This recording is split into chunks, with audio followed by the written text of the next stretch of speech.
that we can start. And then once Nosipho and Constance are ready and available, then we can allow them in. Is everyone here? Can everyone hear me?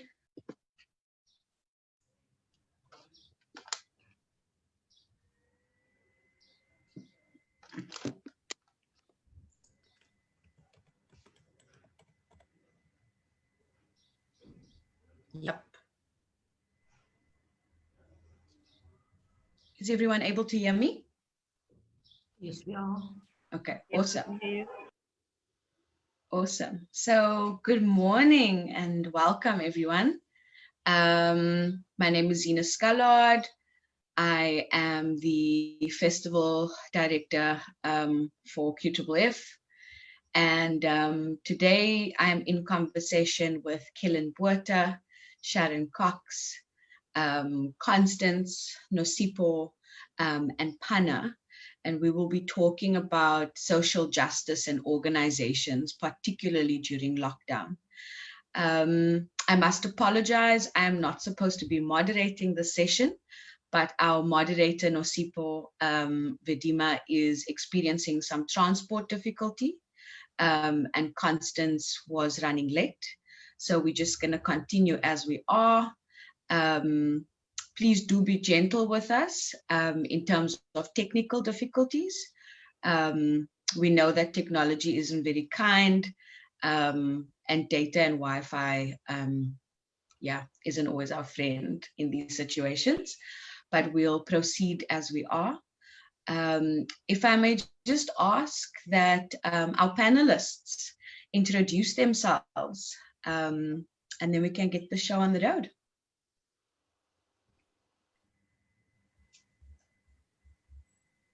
I suppose I'll start off. Good morning, everybody. My name is Kellen Buerta. I am a trans woman working at Iranti, which is a Johannesburg-based lesbian, trans, and intersex-focused advocacy and media advocacy organization. I am currently traveling between Gauteng and KZN, and the roads are busier than I've ever seen them in my life. So I must apologize for the noise whenever I'm speaking. I had to stop in Harrismith because I wasn't making my destination in time for this meeting. And the Harrismith Mug and Bean has very kindly made space for me. So I'll be muted when I'm not speaking. But it's great to be here and I'm excited for this conversation. Thank you so much, Kellen. Thank you for pulling through and showing up for us. We're glad to hear that you're safe and you were able to make an alternative plan. Your current situation at Mug and Bean is noted. Thanks for alerting us to that, but welcome and thanks for being with us.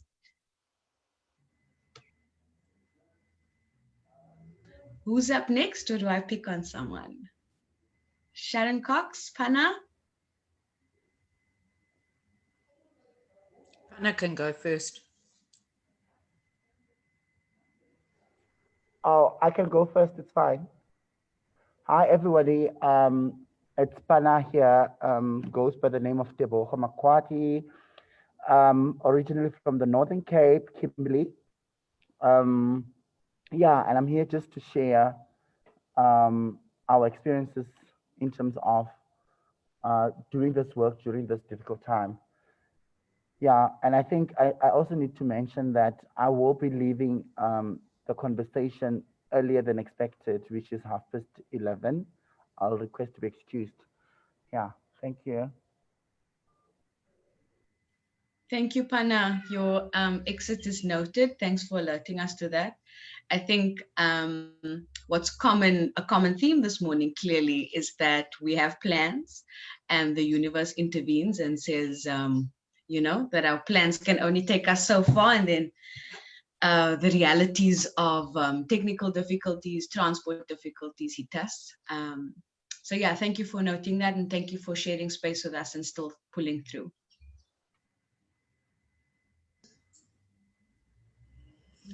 Hi, I'm Sharon Cox. I'm the Health and Support Services Manager at Triangle Project, and it's brilliant to be here.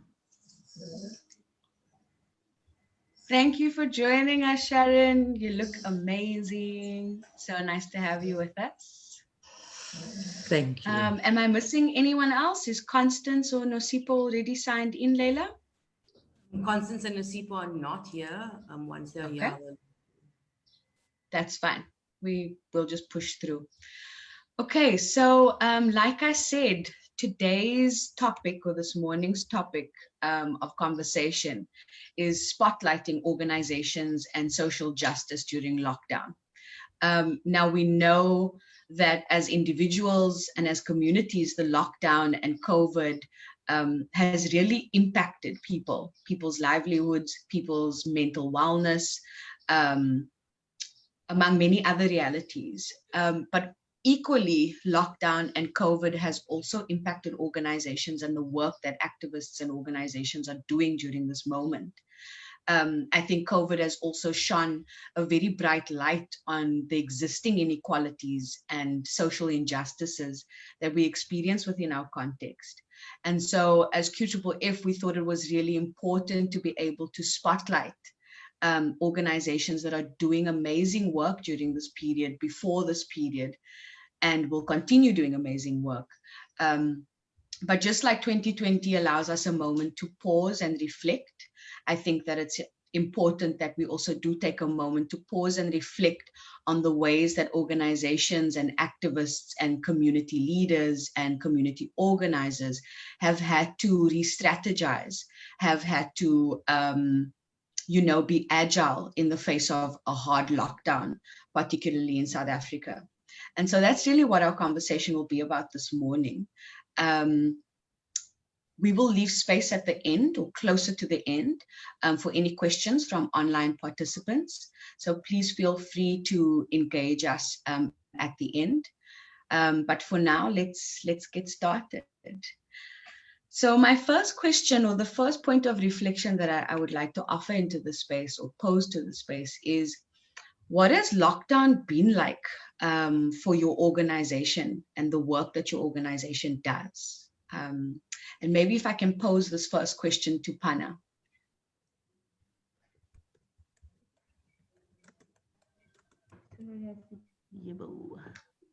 Pana, are you able to hear us? Yes, hello. And I'm sorry, people. With Constance in the Sweat office. Hi, Constance. Hi, Nosipho. Nosipho, welcome. I find Constance also could not log in, actually. Struggling with the technology. Okay, cool. So I've begun moderating. Nosipho, I think that once you settled and more sorted, then you can take over. I'm more than happy to do that. But I was posing the first question, and the first question was, what has lockdown been like for your work and your organization?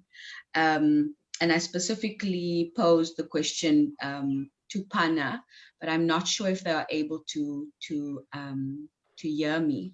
So if there's any other takers from the organizations in the room, what has lockdown been like for your organization? Yeah, I heard the question. Thank you for giving me this platform. Firstly, to start off by saying that lockdown has actually just opened inroads in terms of actually us identifying the loopholes within the system, the loopholes within the work that we do as organizations, and the realization of how our people are struggling on the ground. You know, we tend to be sitting in offices and, you know, decide on a particular concept or particular proposal having to be written to a funder, or a dictating funder that is requiring us to sort of write a proposal that is actually just, you know, giving us indication to say what we're supposed to put on these proposals. So lockdown has actually showed us how the realities of people's livelihood and how we also gamble with their livelihoods as organizations.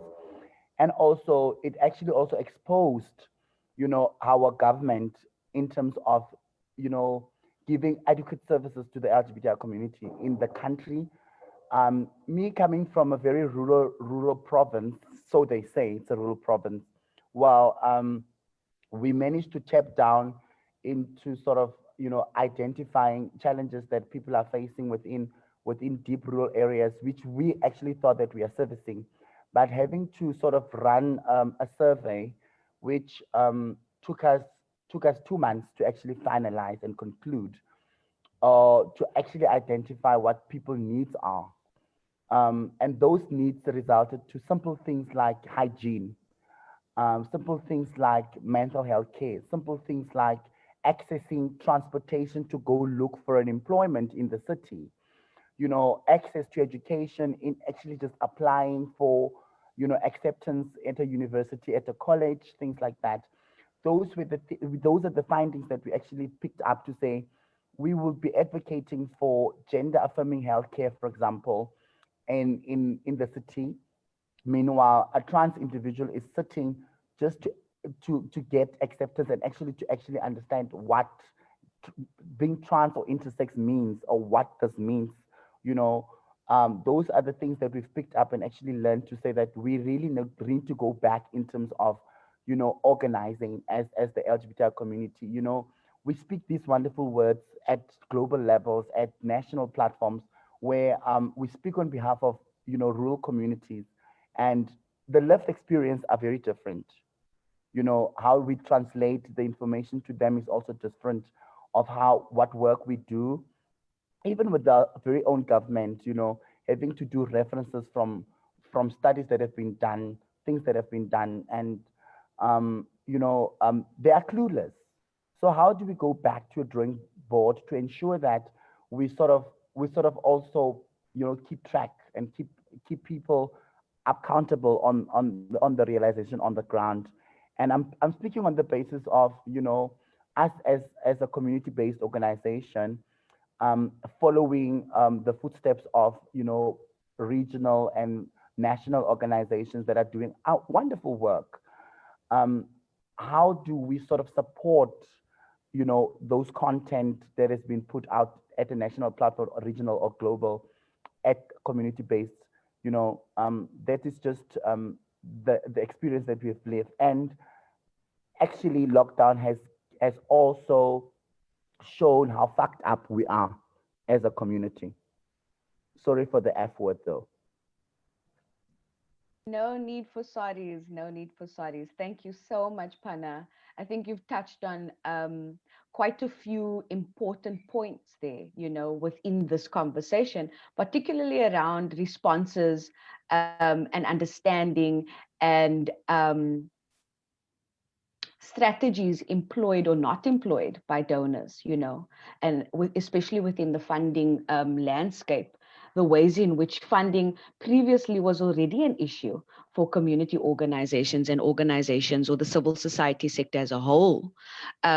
And then on top of that, you add lockdown, and you add a response to a pandemic that is global. So I think I would like to call on some other panelists just to maybe reflect on their experience, their work, and the organization's experience during lockdown. And maybe if we can also equally flesh that out, what has your experience been like in terms of the funding landscape and donors' responses? So Sharon here from Triangle Project. I think we were all pretty much in the same boat. We got the announcement a little earlier before it went out to say that we would be in a 21-day hard lockdown.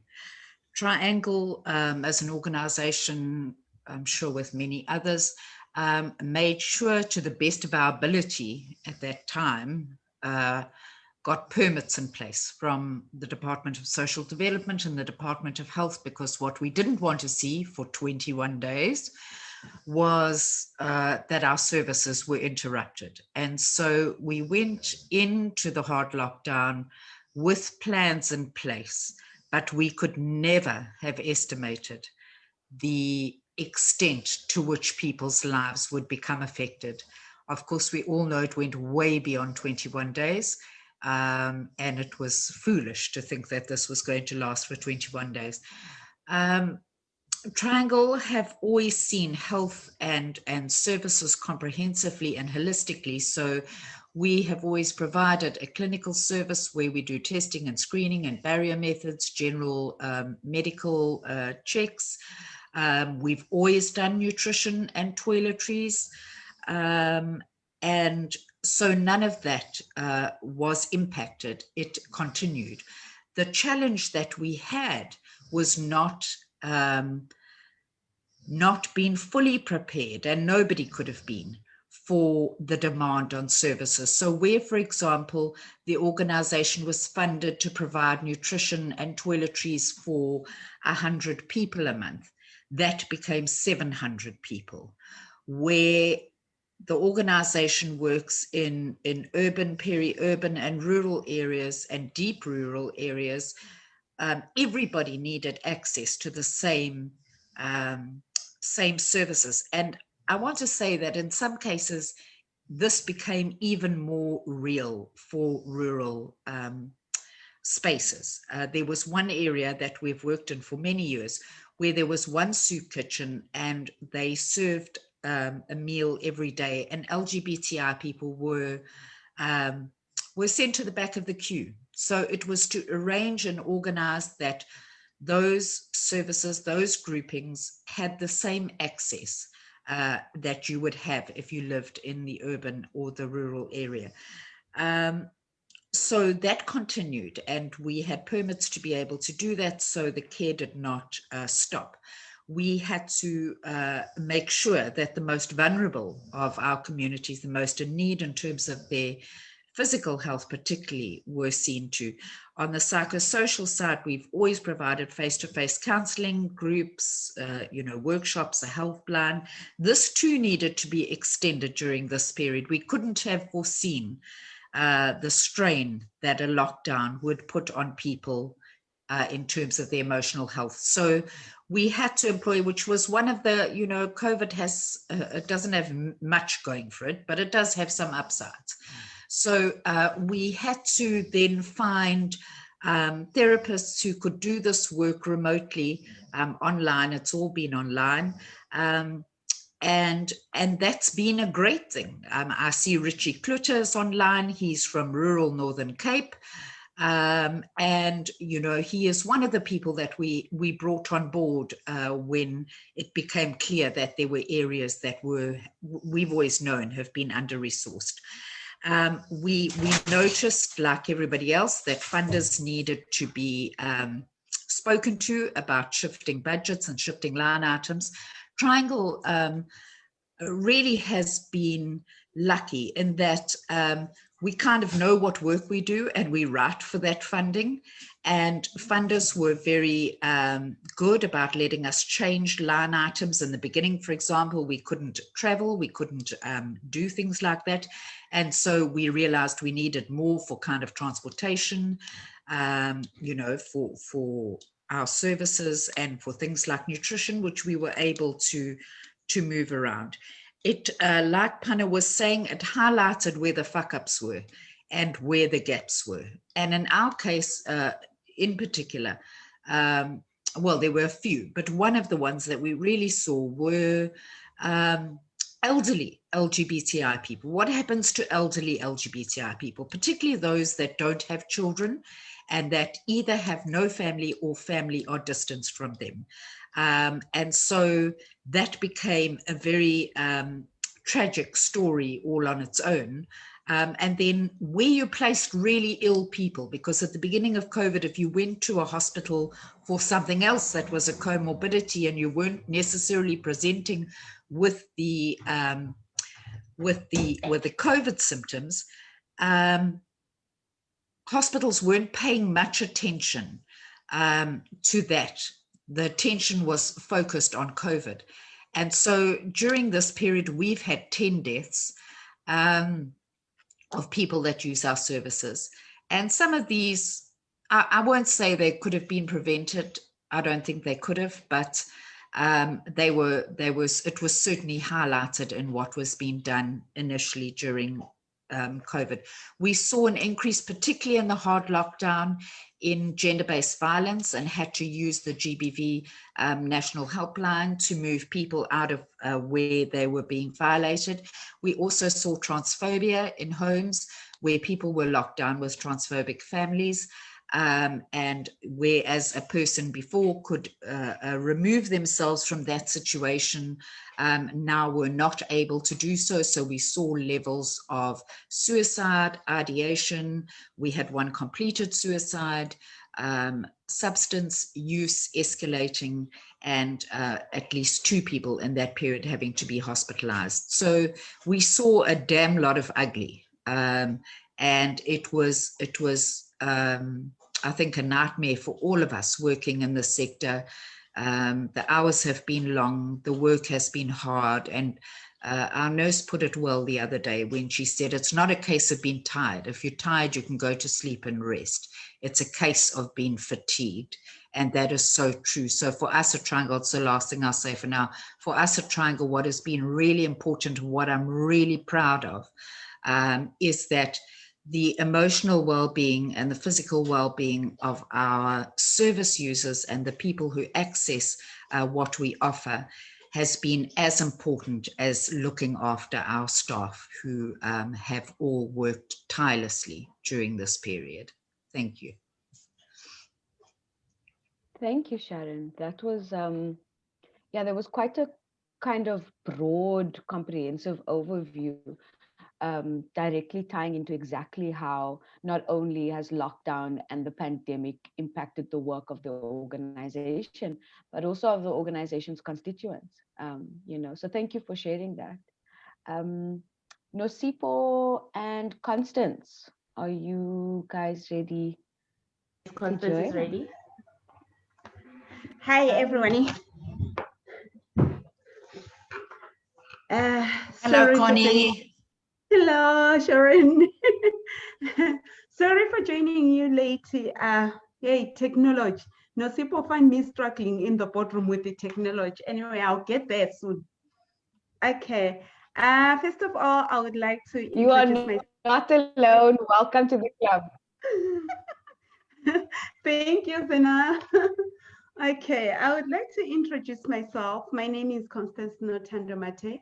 I am a CGG coordinator, the Coalition for the Decriminalization of Sex Working in South Africa. Apparently, I think I'm caught between 2 organizations. So I'm working for ACGG at the same time. I'm based at SWED offices. So I'll speak specifically what happened, the outbreak of the COVID-19 on other side of SWED, since they are working on the ground. And I've been with the organization for the past 10 years. So I know everything what have been happening, because ACGG is more focusing into law reform. I'll also touch a little bit about the law reform, what have been happening during the COVID-19. Apparently, when the outbreak for COVID-19 came out, it came out as a shock to everyone. I think it wasn't only us, because we're not prepared to all this. We didn't know what was going to happening. And secondly, when you think of the outbreak, you also think about the funding. That was the first thing that came out in our mind. When the outbreak came out and the President Cyril Ramaphosa mentioned that the people, they will be issued grantee and the sex workers were totally excluded and they were left behind. That's where the trouble started. So we had to find a way how to cater for our people. We didn't know where to go and where to start. So it was a big challenge during the COVID-19. The sex workers, they start being discriminated and facing many challenges on the ground. I will start with the most of the sex workers. And during the lockdown, I think we lost many sex workers. About 7 sex workers who died during the lockdown. And we are still picking up the numbers until now, because I was doing the provincial visit. I pick up some quite numbers, interesting people, interesting stories, the sex workers died. So when the outbreak came out, So as you know that we are all under lockdown, the sex workers couldn't move around, couldn't do anything. And remember, their job is a daily basis job, income. So they have to work for daily basis so that they can get income. So it was a very challenging because there was a militarization of the police everywhere. So the sex workers, they were not allowed anymore to move around. The money that they saved didn't last them for that long. Remember, sex worker in South Africa is still criminalized. So we cannot open the bank accounts and save our money into the savings. So the sex workers normally keep their monies at home. So what happened, and they overspend the money because they can't keep it at home, a huge amount, sum of amount. So they spend the money. After 1 week, the problem started. Sex workers tried to go back in the street and work. So due of the outstanding warranties, sex workers have been arrested during the lockdown. And some of them, they've been returned home. They could not even go to the shop because the sex workers are the victims. When the police, they are the target. When the police knows your face and know you and your area where you operate, even if you're not going to do business, they say you are a sex worker, where are you going? So they were arrested using the warrant of arrest, and some of them, they were returned at home. Whilst the children, remember, these are the mothers we are talking about. The children at home wanted food, wanted to get shelter, but the sex workers couldn't work or raise money. Then a number of the sex workers, they were kicked out of their houses. So when they were kicked out of the houses, they end up in the street. I contacted the organizations such as the Triangle Project and many other organizations, SRJC, OSF, Chais Fuba. I contacted many organizations, and I sent even on ACGI group to make sure that the people can assist the sex workers. We had a currently challenging issue that happened in Pero. 17 sex workers, they were vacated from the building and they end up on the street. So when they end up on the street, it wasn't just the sex workers, including their families, their children, about 14 children. And we didn't know what to do. I received the phone call at night. I went there. The only place I could think of, it was the nearest church. So we managed to keep the children at church. The pastor only agreed for the children, but they didn't agree for the mothers. So the mothers, they have to stay in the street. Then in the morning, the church also released the children back to their mothers. When they released the children back to their mothers, it was a day, I think it was a Sunday, heavy rain. It was stormy outside. The police caught the sex workers because they know them. They are the target and they know them if they've seen them doing business on the street. They caught the sex workers and they asked them to roll inside the water. You know, when the rain is raining, they were asked to roll as a punishment, or else they'll be arrested. And the children, they were standing there watching their mothers doing that. And then they asked them also to jump like frog on the rain. So the sex workers, they were holding their ears, jumping in front of their children with their belongings. And then after that, the police take their belongings. Law enforcement take the blankets, take everything from the sex workers. I don't know where did they take those things. So children and the mothers, they were outside. The only thing that we could remember, when I received a phone call, I went back again to check. I had to beg from another church. The church managed again to keep the kids for us, but the mothers, they were still in the street. And then the mothers, we managed, with the help of Chaisi Fuba, we managed to raise the money for shelter. So some mothers, they were vacated, they were moved to shelter. And then the shelter that we get, that they can keep the mothers, it was a terrible experience as well. It was like a nightmare. It's a Christian shelter. So you were forced to read Bible and you were forced to come in at certain times. Once you come late, sex workers were kicked. And remember, it wasn't just for free. Sex workers, they were paying 20 rand per day. But at the same time, because the lockdown blocked everywhere, so the condoms in their health regarding the healthy issues, condoms, there were nowhere to be found. Sex workers end up making money for condoms to just buy condom and buy 20 rand shelter for yourself. And there is no business. All the clients are locked down. So it was really terrible experience. During that time, also there was some sex workers who were located, the LGBTQI sex workers and transgender sex workers were moved to the tent from the street. So some of them, especially it's a Midland and Bellevue tent, about 8 sex workers were raped in that tent. They call it a safe space, because that tent, as Sharon explained, is just open for everyone. It doesn't care a man, a woman, or girl, you are just put in one place. 8 sex workers were raped in that tent, the transgender sex workers.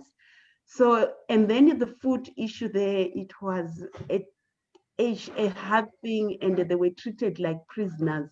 You only get 2 meals per day. The first meal is 10 a.m., the second meal is 4 p.m. And then you will sleep and you are not allowed to move around.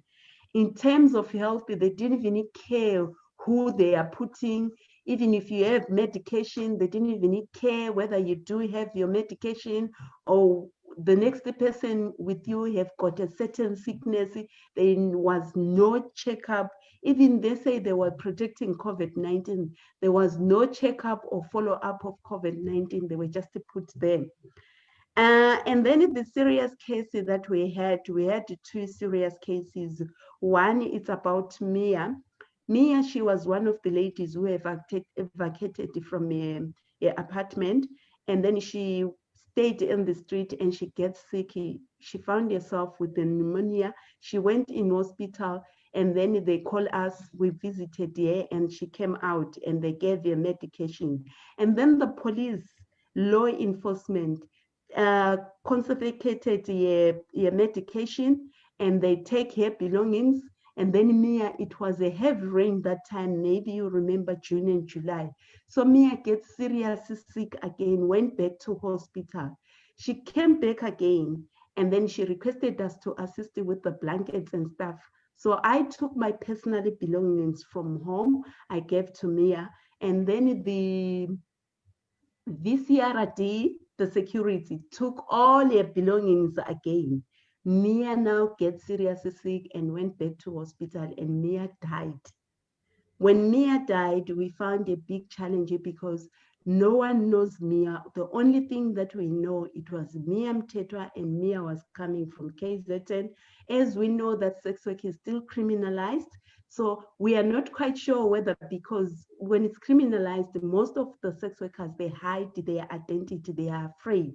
So what happens, Mia, I don't think she gave us the real name, because when I tried to find about her, I found out her real name, it was Sponsen, something like that.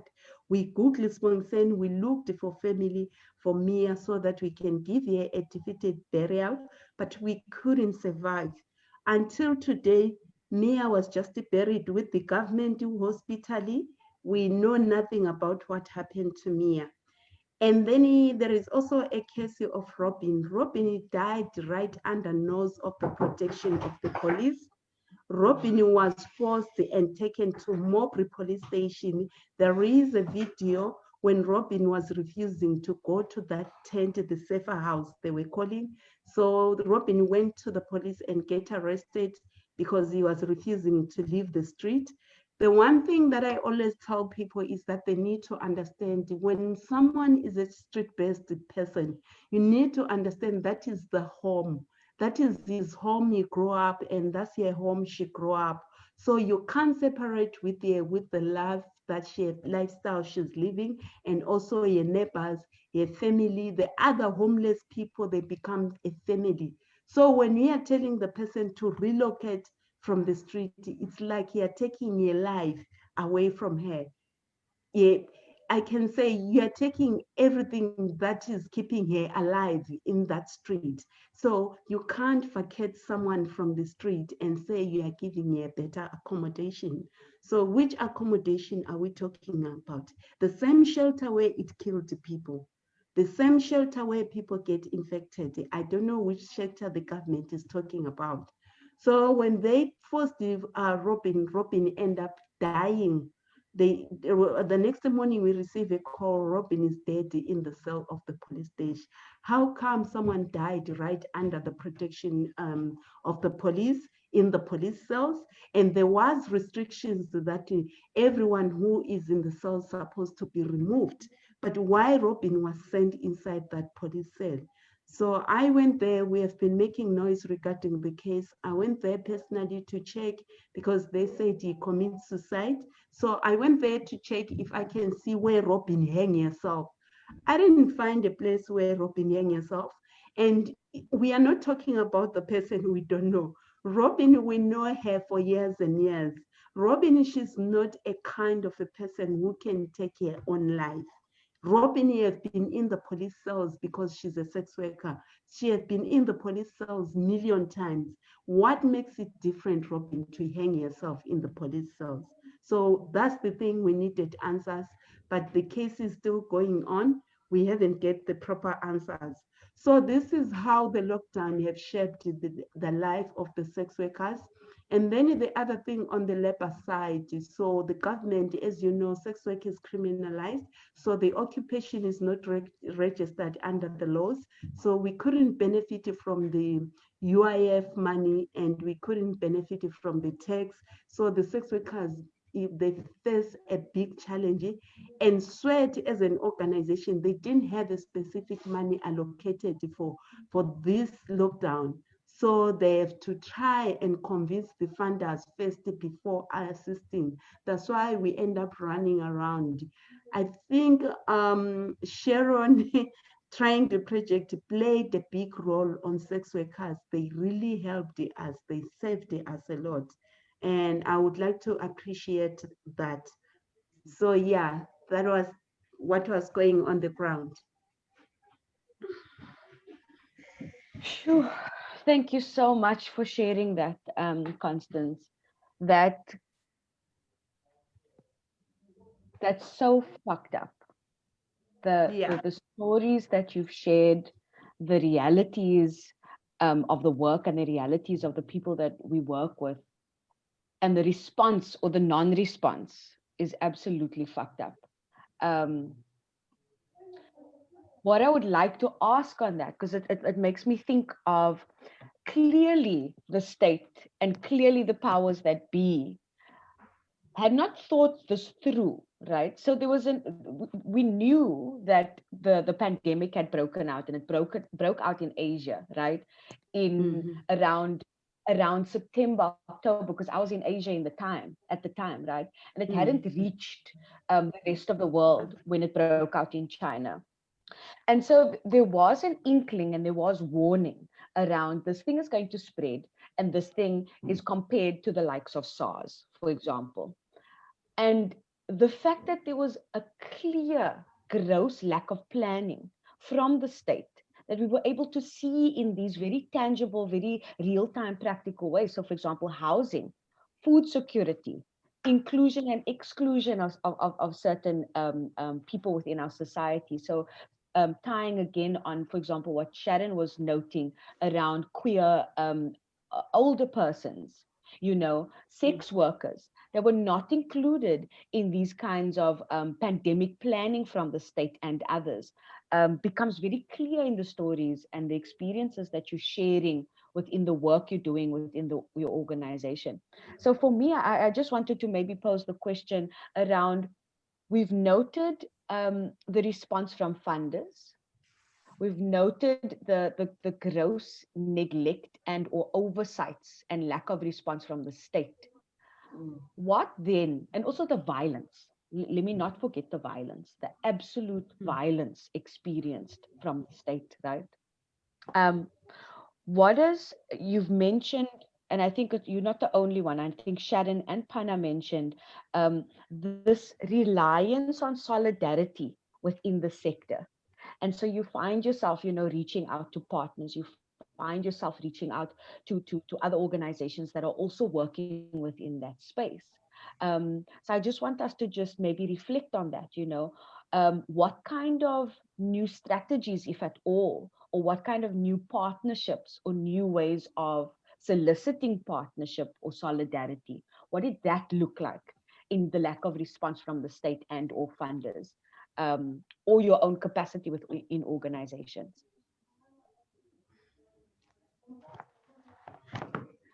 Okay, as I said earlier before, we have the Sex Worker Coalition, which is ACG. So we had already spread it in the provinces, and we have got a quite huge number. We are about 114 organizations in the coalition. So what we did when the breakout came out, we had to send a letter to every stakeholders in the provinces to see that they can assist and what can they contribute or what do they have in their funding budgets that can assist the sex workers. So some organizations, they were giving response, and in the group chat, in our WhatsApp group chat, it was something that we were throwing and checking each other and to make sure that each and every province is being covered. That's what we can do. Because the other thing I didn't mention is that when the outbreak of the COVID-19 came out, the decrim campaign, it was totally shut down. So the sex workers, they were not even the priority at all, or the LGBTQI community. It wasn't a priority. It was something, I can say the marginalized group. It was just something that went silent at all. No one was focusing on that direction. So we decide as civil society organization to hold hands together and assist each other, even though the funding was there, challenging, but there was some people who were already prepared, who assisted us, and also the other people, they have got easy understanding funders who can also get involved and contribute whatever they come up with. And the other thing that we survived through it, we as an organization, we end up creating the donations, it's called the Backer Buddy. Yes. So we end up organizing the donations. So that was the way how we survived and start fundraising for the sex workers on the ground. But it didn't cater for all the sex workers. We're only focusing about the sex workers who were in more high risk and who were more needed by that time. So that was our own focuses. That left the other sex workers also struggling behind. So that was the only thing that we did. We survived through other organizations. We couldn't succeed or approach the government or state because since ever the lockdown, only 3 sex workers who managed to get a grant. And I don't think they get a grant because they were sex workers. They just get a grant, luckily. But we never see the funding of the government. We applied and we raised our issues, no one. And I felt like the patriarchy as well rules because the focus was shifted. There is a group, they call it C19, the People's Coalition. It's dominated by the males there, and the males are the leaders. So everything just shifted the focus on the COVID-19 and the C19 group. When they speak, they listen. I have been engaged in different groups and I found like the patriarchy is leading, the men are leading that group. That's why the focus was in that group. It have shifted in that group. So we also tried because there was no way we can do it. So we just also try and sneak and enter in those groups to survive. But we didn't come up with anything though. But at least there was a platform where we can say sex workers are here, sex workers there, sex workers. At least there was a platform where we can say something because the government focus was onto them being male and being a leader of the group. So it seems like they were focusing on them and they were getting funds. And that funds especially us, we're in gender working group for the women. So that funds didn't even reach the gender working group. We're given some data for 2 weeks or 3 weeks, and then it was stopped. So we didn't, but we hear that there is a lot of money, there is a lot of money. We didn't get any money.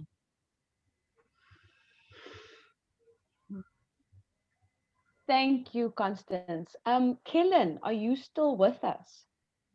I am, yes. Hi. Hi, Killen. So, what are your thoughts in terms of Iranti and the work that Iranti's been doing during lockdown? Well, I think what Sharon said about the experiences of Triangle Project has resonated with me quite a lot. It's been, I think, Iranti is, I suppose, one of the larger organizations in terms of the work we do in terms of our financial stability and capacity. So we were very privileged, very lucky, I think, to be in a more stable position than a lot of organizations are. I personally had previously worked at Iranti, and then in October last year, I left to pursue an internship, which meant that for half a year before lockdown even began, I was already working from home, working online. So for me personally, I was already adjusted to this world. But what surprised me is how well Iranti also adjusted. When I came back, everyone was very much in the groove, as it were, working online. We were able to ensure internet and data provision, headphones, and everything required for our staff to work from home.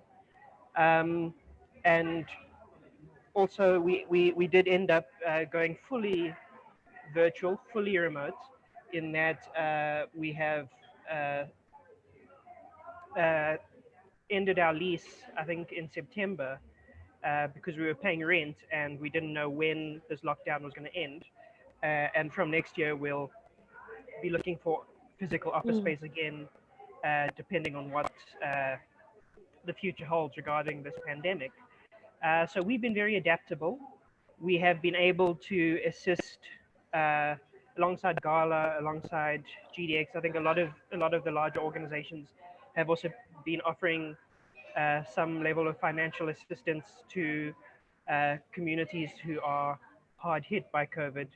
An internal conversation that we have sort of been having and still have to have properly is, do we focus on assisting organizations in terms of their advocacy work, in terms of their programs, or do we focus on the immediate needs, food, shelter, healthcare, those sort of things?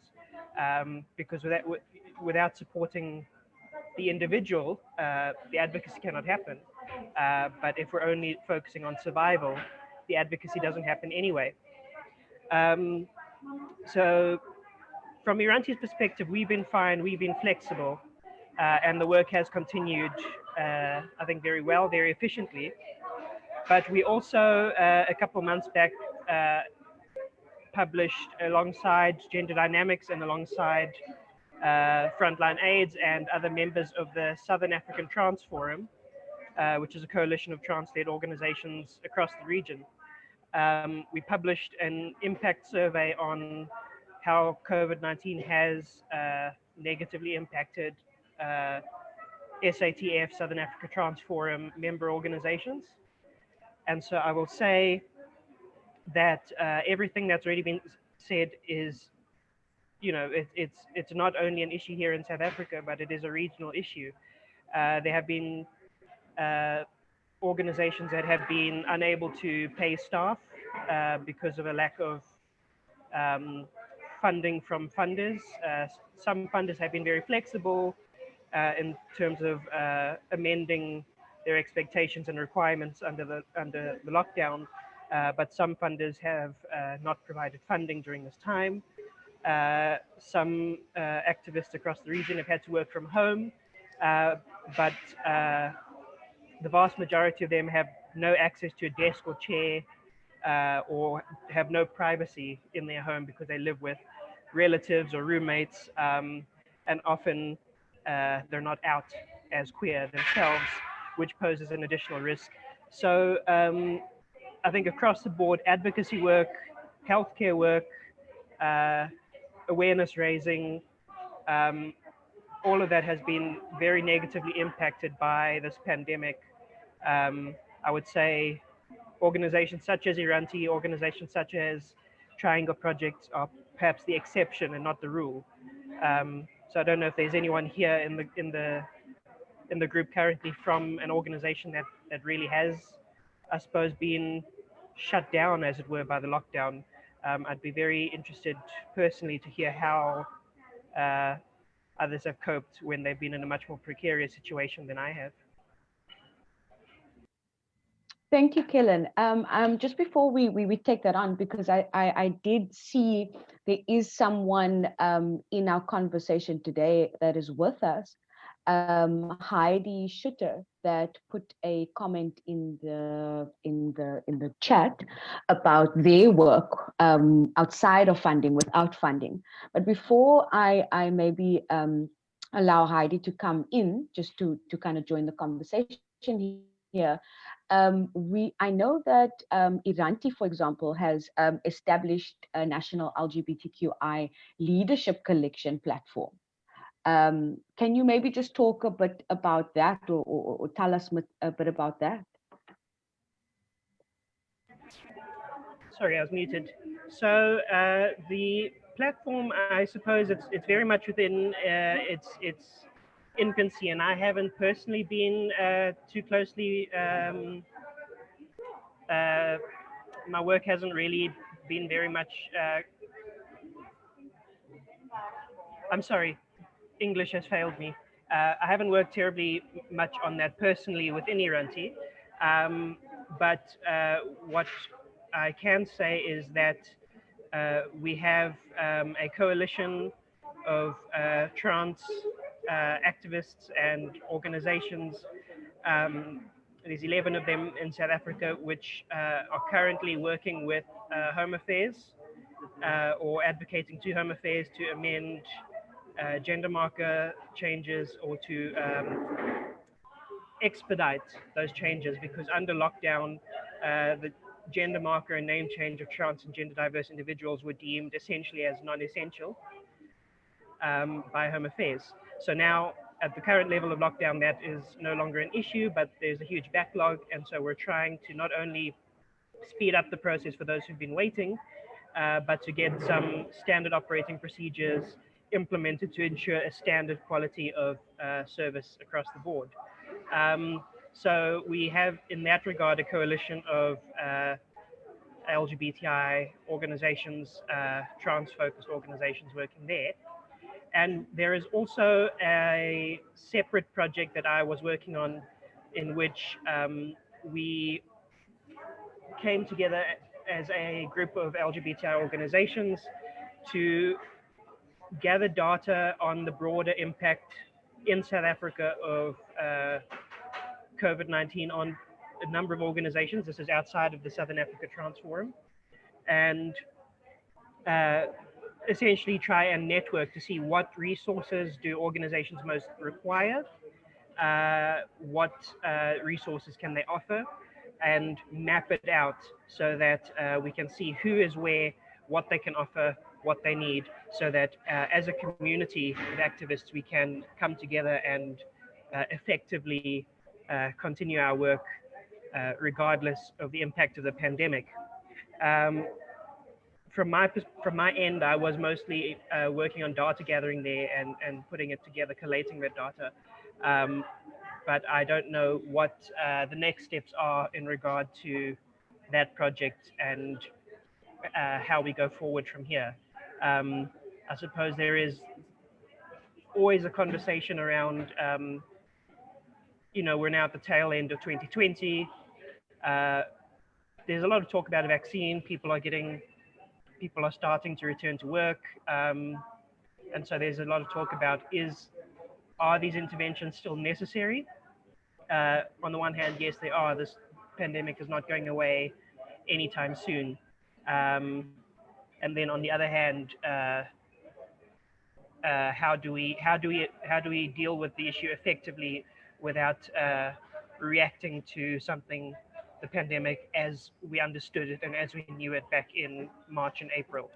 So I'm not terribly intimately familiar with the details of the network, but I do know that these conversations are ongoing, and that it is important that as activists, as civil society, we integrate, we network, we cooperate to share resources, to share information.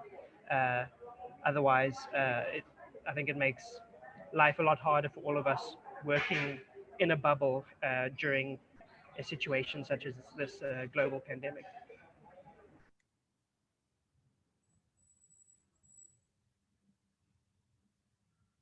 Thank you, Killen. Thank you, Killen, for that.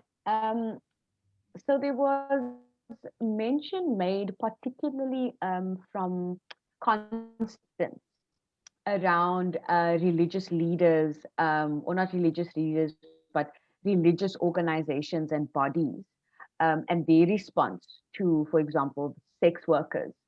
Are there any kind of religious leaders or organizations affiliated to religion on this call that we could maybe engage with around how faith communities are participating with in the social justice space, particularly for queer persons and sex workers and other marginalized groups? If there aren't, if there are, please do join the conversation through the chat panel, and then we can maybe just be able to identify if there are. I want to just move to Nosipho. We haven't heard from Nosipho. So maybe, sis, if you can, just share with us in terms of the work that you've been doing within organizations during this period.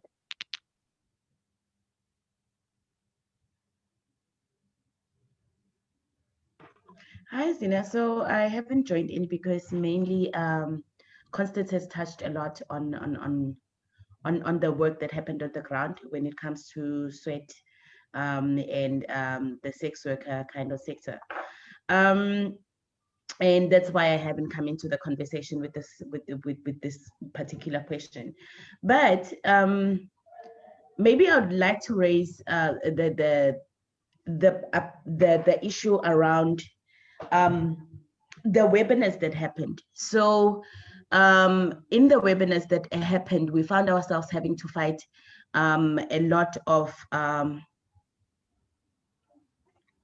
organizations and institutions when it comes to sex workers' rights. I mean, you would think that when you've advocated for about 25 years for decriminalization of sex work, and you've been highlighting the need for sex workers' rights to be respected and realized in the country, you would have our own Phumzile Mlambo-Ngcuka, who sits in the UN Women, addressing issues that speak to sex workers with evidence that we've been sharing all of these years. And one of our biggest challenges was that with the webinars that were happening globally and people having to connect more easier via the virtual spaces, she would come into all of them almost fighting sex workers and fighting the rights of sex workers, although she was being called globally by sex workers to say that, but we've been asking for decriminalization of sex work because of such things that Constance has actually highlighted. Instead, what they did then was to release a report that completely conflates human trafficking and sex work, especially during the pandemic.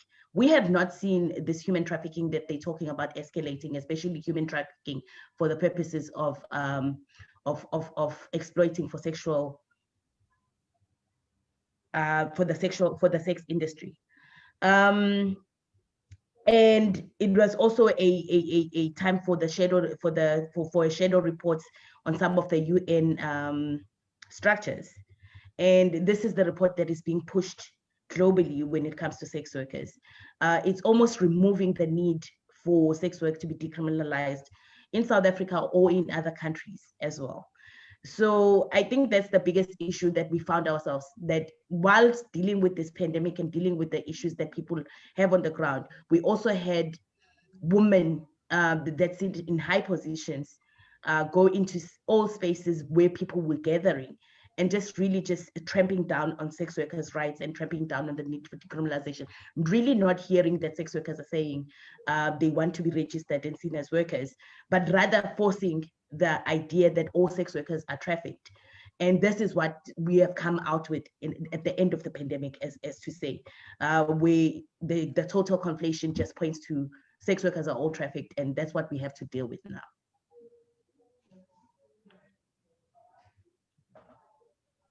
Thanks, Nosipho. Thank you also to Pana, who unfortunately has to leave us. Thank you for being part of the conversation, Pana, from the Gale Diamond in the Northern Cape. Nosipho, just to kind of flesh out maybe what you were sharing. What do you think the kind of responses were or are for organizations, you know, and the advocacy around? So, for example, the conflation between human trafficking and sex work, you know, and the ways that these things are kind of portrayed or framed, especially coming from the state or non-civil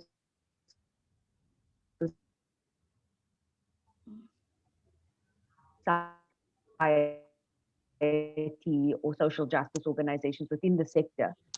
What correct or challenge toxic narratives or conflation of issues, or even just the erasure of issues that's been raised on the call today? Xena, you got cut there for a minute. Could you please repeat your question? We couldn't hear you with Constance. Okay. Are you able to hear me now? Yes. Okay, perfect. So I was saying thank you for raising those issues around particularly the way that the state and state structures or structures that are outside of the civil society sector or social justice organizing spaces, the ways that the issues of human trafficking and sex work were conflated, you know? Mm-hmm. What are the ways that we as organizations within the sector doing this work on the ground, how do we begin to push back and challenge these narratives and these erasures and these exclusions within the thinking, with planning, with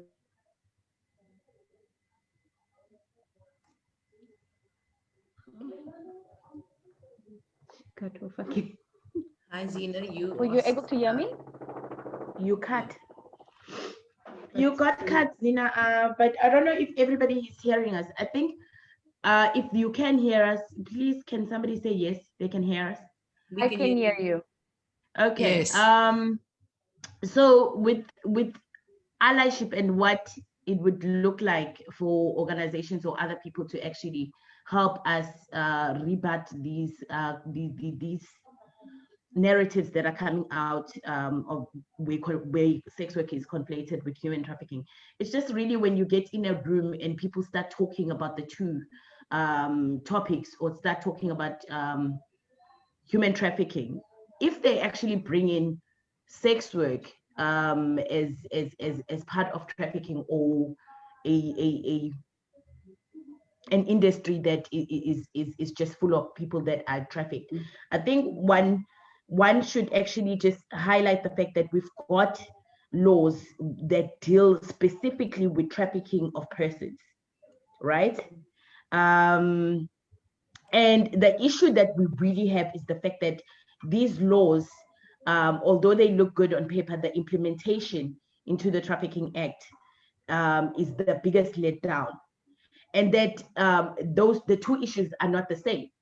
Trafficking has its own laws and should be dealt with as trafficking, because the two are not the same thing.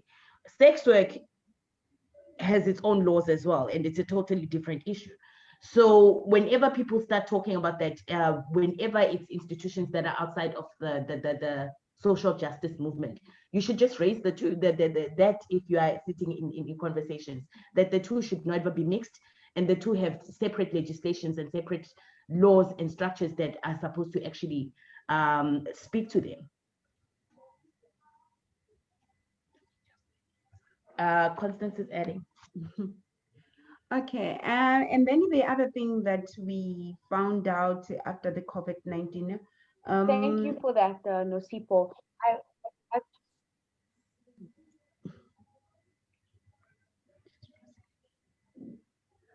Okay, just to go ahead, Constance. Go ahead, Constance. It's okay. Okay. Just to add on what Nosipho have said, the other thing that I think the people they can assist us on is that shifting the languaging. Prostitution and sex work, please, that is a totally two different separate things. We are recognized as sex workers, not as prostitutes. So we have come across with institute like CGE. There was a webinar where they mentioned us million times and call us prostitutes. So we did fight around that, and there is a positive outcome. They are busy trying to deal with the issue internally. So if the languaging itself can just shift from prostitution and recognize as sex work, because that was an agreement was done by the sex workers and the dignity. As a dignity profession, it has been recognized as sex work, and also we see sex work as work.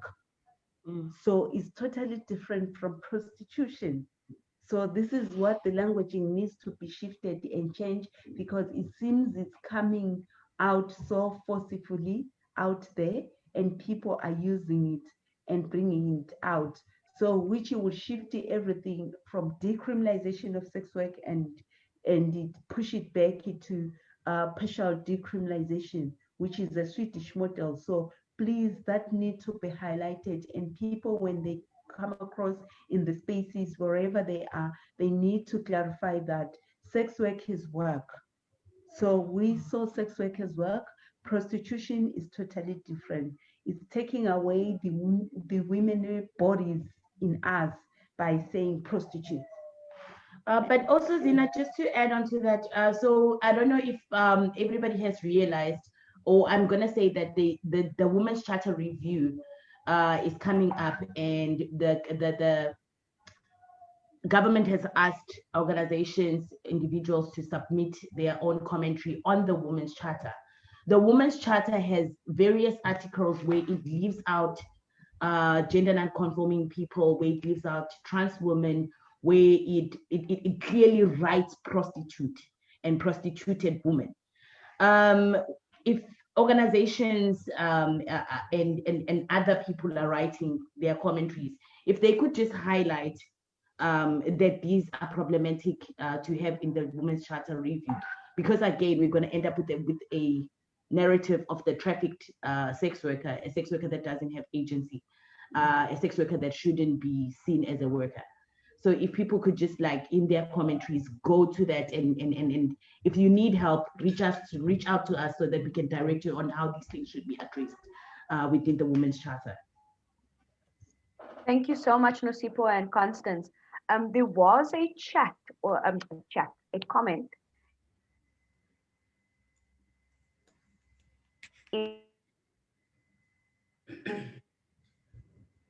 So there are quite a few comments. The chat box. Leila, if I can call on your support, please, today. But if I can maybe just get some support from Tech to raise Jackie Benson's comment on being part of a religious organization, and that this is not necessarily on their radar. And I think that that kind of it gets echoed that these type of issues are not even on the state's radar. It's not on many radars, so to speak, that it should be. And so I invite Jackie Benson to come into the conversation at this point, just to maybe share from a religious organizing point. Thanks. Can you hear me? Hi, Jackie. Yes, we can hear you. Go ahead. Hi. So just firstly, I just want to say wonderful that this festival is happening. I'm trying to fit it in between my work time as well, which is a bit of a challenge, but glad that I could jump on. So I'm Jewish. I am been an activist in my community for the last 10 or so years, and recently elected to the Cape Council Board of the Jewish Board of Deputies. But you know, whilst I am a member of that, I'm very clear that my community doesn't have a position or a platform right now on anything LGBTIQA plus, which is very much what motivated me to stand for election. And it's very clear to me that Jews and the intersection of identities is not even present for our community. So these conversations, which are the very real issues on the ground, are definitely not on the radar, and something that I intend to bring as we look externally as much as internally in terms of what needs to get addressed in our community. But I think, like many faith communities, there's a challenge that exists between those of us that are very progressive and liberal in our faith and how we align and connect ourselves, and then those that are a lot more conservative and stick to whatever the religious texts say, and how to actually break the ground. So it's challenging on many levels, because I think that there are a lot more people impacted in our community that I don't even know am aware of, that this conversation is pertinent to. Simply because they have removed themselves. And I think that's the biggest trouble, is that with faith communities, people take themselves away from their faith communities when they don't see role models or leaders who are like them, who they can connect with and identify with. And, you know, we have our own issues. You know, last year, a young boy of 19 took his own life because he could not deal with intersecting his faith and his what he was coming to terms with in terms of his queer identity and fitting in, and for me that's very troubling that in 2020 young people are or anyone but are not having access to organizations or spaces where they can actually address their concerns. So that's just what I wanted to add to the conversation. Thanks. Thank you so much, Jackie, for coming in and giving us that insight into spaces that you occupy. I can absolutely resonate, particularly with the last point you raised. There was recently reports of 2 students that had committed suicide because of the levels of exclusion and erasure within the education space that they occupy. And I think that echoes the amount of work that still needs to be done, you know, within spaces like religious organizations and bodies, like the state itself, in terms of thinking through. I know that Gender Dynamics has also recently released a white paper on legal gender recognition, which really touches on departments such as Home Affairs, departments such as Health, you know, around these issues. If I may now just quickly call on Leila to maybe just read out some of the comments so that we can get people's voices and perspectives included in the space before we move on, please. Okay, so we do have Dr. Karing that is going to speak to us now, and then I'll read the comments out. Thank you so much, Leila. Hi, Dr. Karing.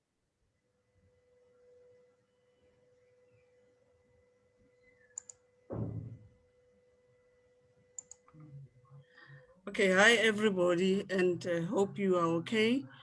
Thank you very much for this opportunity. I'm a health professional, I'm an academic, and I'm a counselor as well. I'm a mayor here in the Northwest.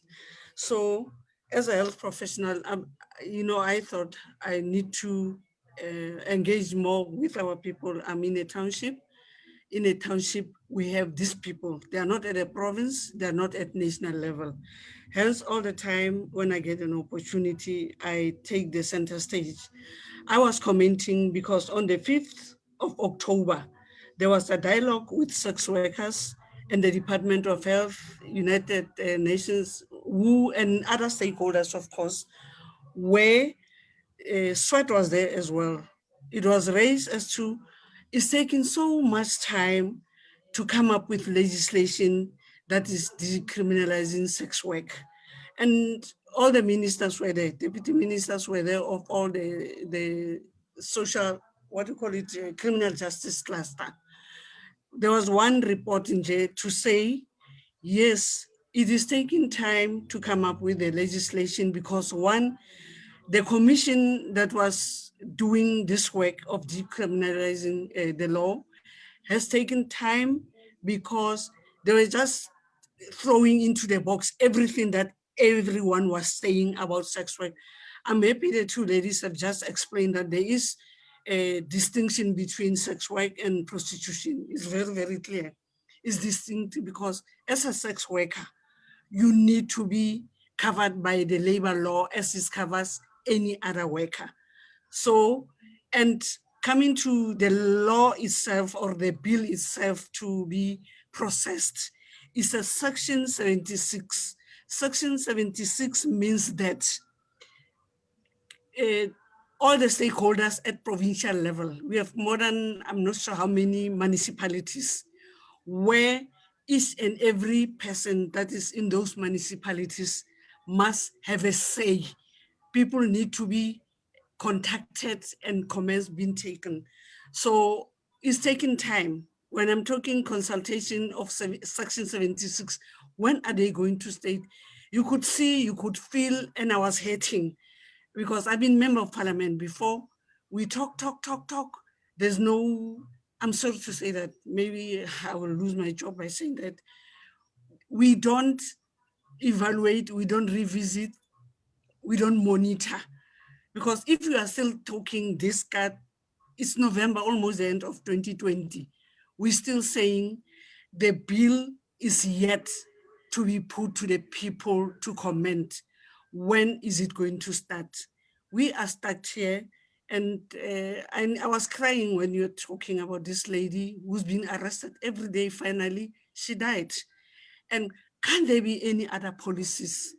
So the big thing is this bill is sitting somewhere. We are not sure when it's going to be taken back to the people. I hope I make sense. Thank you very much for the platform. Thanks. Thank you, Dr. Kereng. Thank you for coming in at this point. And I do think that everybody, in the space and even outside of the space does sit heavy with these realities. Not only doing the work, but people that these lived realities are their reality, So thank you for coming into the space and thank you for raising your perspective and your point. I would like to call on Leila just to read out some other comments. I do know that there was a comment by Heidi Schutter that was speaking about their organizing outside of even having access to funding. And then there were comments by Patsy and I think Neil. I have been chucked out of the call. So I cannot access the previous comments, but Leila, if you can pull through and help the fam out, please. No problem, Xena. So Patsy is going to address us and then we'll go to the comments. Patsy, you can go ahead. Hi, everyone. Can you hear me? Hi, Patsy. Yes, we can. Okay, so the last issue that was addressed here, I think something was brought up about, the voices that are represented during the time with regards to our lived experiences under COVID and so forth. And I think, yeah, me and Neil have talked a bit here on the chat about this, is that for me, my experience is that mostly we've seen us coming together as activists, even though our organizations have worked with people on the ground, going through stuff, giving assistance, and that we've represented their voices here. But I don't believe that we've sufficiently created platforms where directly they could share with us their truths and the hardships, because as someone who is very intact or in contact with this, it was an awful time to see the kind of sufferings that queer people have endured during this time. But this is not the only thing actually I wanted to address. I wanted to address some issues, if you don't mind, because apart from my activist work, Leila and everyone, I need to indicate that I'm also a government official, and that I've had the opportunity to. This was something that the session started with. I've had the opportunity to be in our provincial command council, and I sat there, and we've talked about government's inability to activate programming and so forth for I'm telling you now, not just the queer community. What I have, and I'm talking about my experience now in the government space, is that I have a sense that the government was somewhat not prepared for this, and not just not prepared, but for example, in the command council when I was there, after it was established for a month, I haven't seen any representation from civil society and so forth. And it is something that I mentioned because actually underpinning the whole interventions that we were supposed to be planning as government with regard to COVID and protection and care for everyone was that it was supposed to have been a touching of hands, holding of hands, and assisting each other in something that is government with the people and with civil society. And this has actually not happened. It was, and now I'm also talking about, the programming, the involvement, the inclusion, but also in terms of funding. You guys have talked about how we as queer organizations it was a bit difficult in terms of allocations, the line items and so forth, and we had to change and so forth. But because government has, ways of also allocating funds and, also line items and so forth, and it's sometimes a bit difficult to change things quickly. Even though it was a time of disaster, and imagine if it was a time of emergency, we would have been caught way off guard and being unable to change the way that we do things. Only at the tail end have we in our budgetary processes been able to, for example, realign our priorities so that we incorporate some of the issues. And it was only with regards to PPE, protective equipment. So it was a challenge from the side of government for someone like me to view it from the inside. And it was so frustrating that the rigidity of the processes, and that we were unable to realize and reprioritize successfully so that we can meet the needs of our people. And this is why we have been so resilient and so creative in the way that we have come forward to give assistance to our people, where I must indicate that government has fallen short. So this is just, some input from the side of me, of someone who's in government and that saw this happening. And I'm hoping, because it is something that we probably need to keep on communicating or giving feedback to government, that in times of whether emergency or disaster, we really need to look at the ease with which we can reprioritize funding and assistance, and also the integrity of the collaborations that we need to call into action in times like this, because I don't believe that it has happened. I would like to also just that, say one other thing that I'm also a board member of the GALA. Pana has just left, and the work that we have done is that we've also realized that in the time of COVID, our community is a community that finds its strength and its resilience in our togetherness and in our contact with each other, because we find safety with each other, and that sense of community wasn't there. So it was a really awful time for us to not be connected and so forth.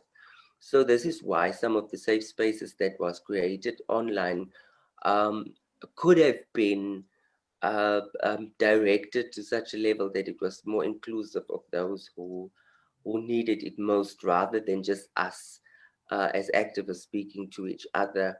I can tell you also now that some people are talking about, the homeless people and our people and how they were accommodated. And, I think Department of Social Development was completely not really geared up to understanding the dynamics of homelessness, and not just homelessness, but homeless people, and of how to accommodate a range of different kinds of identities and people in one space. There are issues with regards to not only food aid, but also about security and about ensuring that people within these spaces are safe.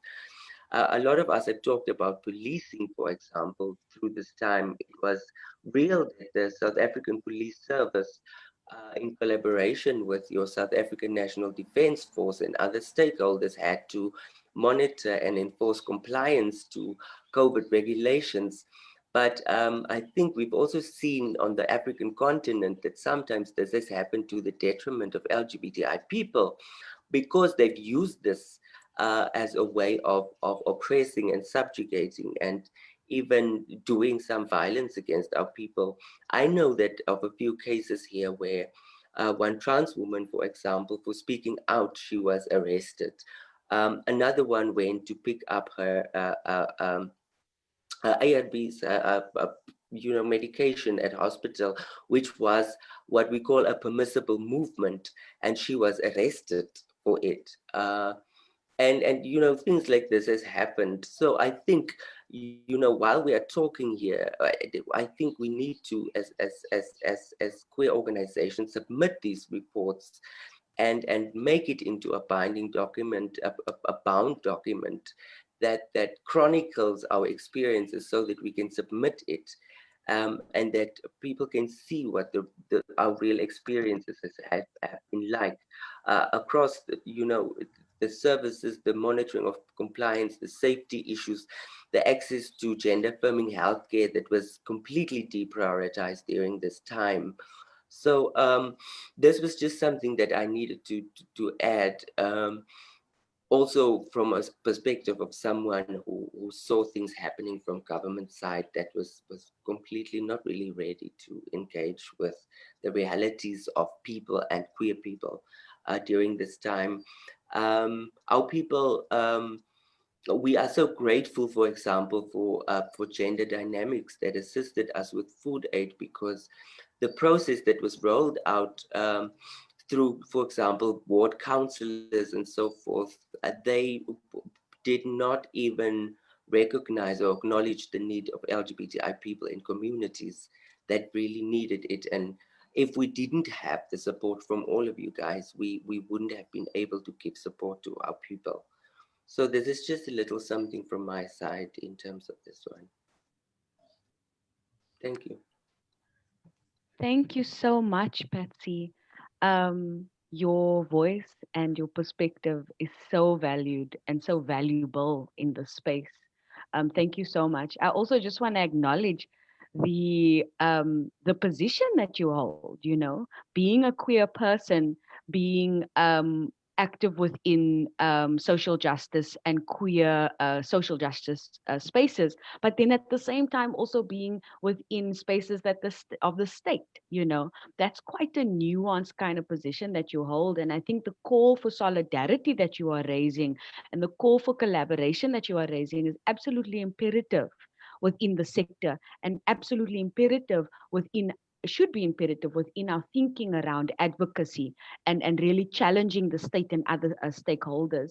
I do think that the space in itself is really about not only having these conversations, but also about highlighting the ways in which we have to challenge ourselves as organizations to think differently and move differently and work differently, especially in terms of the siloed ways that we know that that civil societies or NGOs and NPOs tend to work or have been working. There's definitely been more collaboration and more solidarity that we've seen over the past couple of years, and particularly now during moment of crisis. And I think that this is a perfect moment to catalyze that kind of way of working. So thank you so much for that offering. Before we move on, Leila has alerted me that there are a couple of more people that would like to kind of come in at this moment. I just also want to raise that we have started a bit late. So I want to get consent from everybody if we just end a little bit late, because we still have a screening of a film about 10 minutes long, and we haven't begun to take proper Q&As, although I think that organically this has kind of morphed into a Q&A plus conversation space, which is beautiful. So if I can just get consent from all participants on the line that we end about 10 minutes over time, which means we'll end at 10:12. Then at least it gives us space to not rush the conversation, but also honor the space. If we can just get that consent at this moment, please. I'm happy to end a little bit late, but I might have to dip out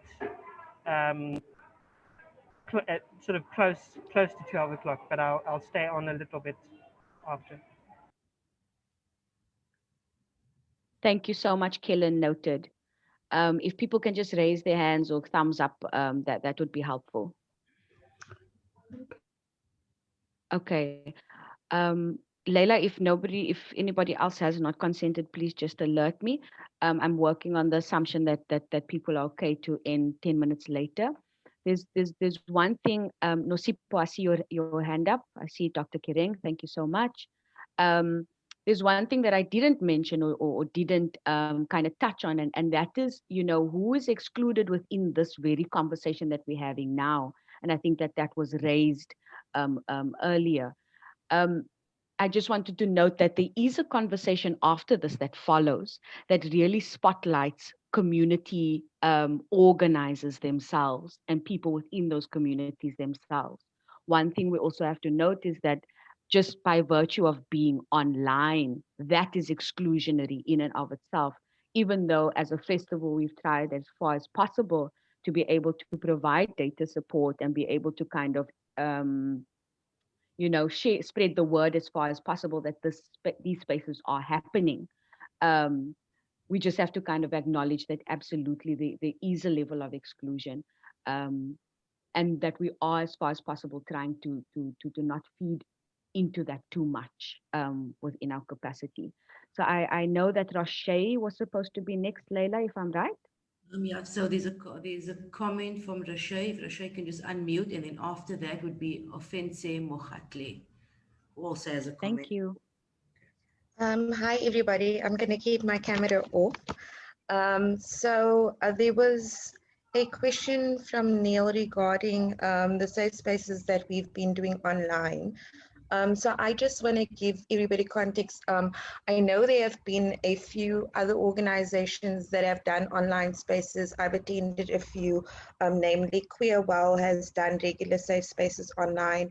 And I actually just stumbled upon another safe space that was not necessarily queer, let's say from an organization specifically, but rather an outside entity that was run by two of my friends, and both who are queer identifying. And I thought the format was so great. And then of course, COVID happened and we needed to reconfigure how we were going to implement safe spaces. And so we decided to go online. And I mean, it was interesting because so many people attended the first few sessions, and as soon as the lockdown restrictions also then became more lax, we got fewer participants included in the safe spaces itself. But Neil has raised questions about inclusivity and also about erasure and I think, what was the other thing? Yeah, and assumptions. So I want to say that, of course, the digital space is not accessible to everybody because in rural areas, we know people don't even have the luxury of that. But what we did try to do was kind of supplement data for the participants who were attending, so it wouldn't be an expense in that regard. We also did try behind the scenes to help them to get Zoom if they didn't know how it was used, and we kind of engaged with people prior to the safe spaces if they did not know, if they were a first-time user, for instance. The issues that we did encounter, however, was that we had a few researchers and allies also joining the safe space, and this brought up questions from the participants as to whether the space was actually safe. And so we kind of had to mitigate and mediate that situation where we asked researchers and allies to leave the space and said to them that at a later stage, if they do want to engage with us, or if they are in need of information, we can direct them to webinars that are more public. But of course, the safe space is for community members only. And it was a difficult thing to handle the first time, but then also we have a form, we've got a Google form, which we then later on stipulated that, you know, these safe spaces are specifically for LGBTQ women. And if allies and researchers are interested in information, we can direct them otherwise. But it's been interesting because I think in the time of isolation, the safe space has kind of brought together that chosen family, you know, that sense of community, which we know so many of our community members choose because of family rejection or because they are just, because that's where they find their home amongst other LGBTI people. And so it was interesting that a lot of the conversation beyond what the topics were also brought up the anxieties of what COVID has affected people with, you know, these anxieties of being people who are prone to mental illnesses, how it has been then aggravated, people who are caught with toxic family members, abusive family members, the inaccessibility of health services. I think a lot of these things were mentioned in these conversations, but COVID was kind of like an unpacking within these spaces as well. And it was interesting because by opening it up online, we were then able to include a lot of people from other African countries, which was great because in their own countries, they may not necessarily have the opportunities to engage in safe spaces because they are criminalized in their own countries. So I think that was definitely something that I found beneficial, to know that this online safe space created an outlet and a sense of community in that way. So I hope that I answered the questions, Neil. But yeah, I just wanted to say that, you know, it did prove really helpful for me personally, and I think a lot of our community members as well. And I think there needs to be an emphasis on safe spaces in our LGBTI communities as a whole, because it's really needed. Thanks. Thank you so much, Roche. Also, hey, thank you so much for joining us.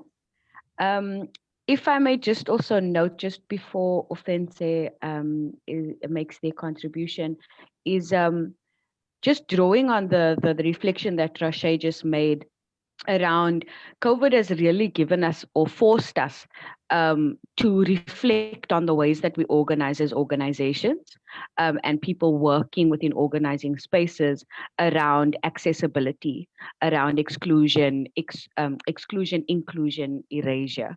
And I think that it really provides us with a moment to think differently, because never before have we had